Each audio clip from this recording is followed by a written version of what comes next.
السلام عليكم. اليوم الغداء مالتنا دجاج محشي. هاي الدجاجة أتبلها وأطبخ تمن. التمن ما أهدره، بس يعني أطبخها وأطلعها وأحشيها دبس الرمان بخال بهيل قرنفل، شنو يعجبكم تخلون أي بهارات وزيت وخليها هيك على النار بهالصورة. هاي التمن عنبر بالشعرية طبخته ويا الدجاج، بعد هسه أنا خليته على النار.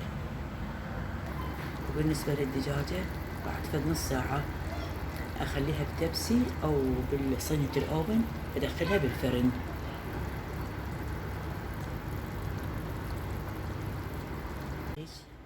خليتها بالصينية راح أنزلها بالفرن. دجاجتنا صارت، احنا نخلي هيك البوتيتا بصفها من يعجبنا حسب الرغبة.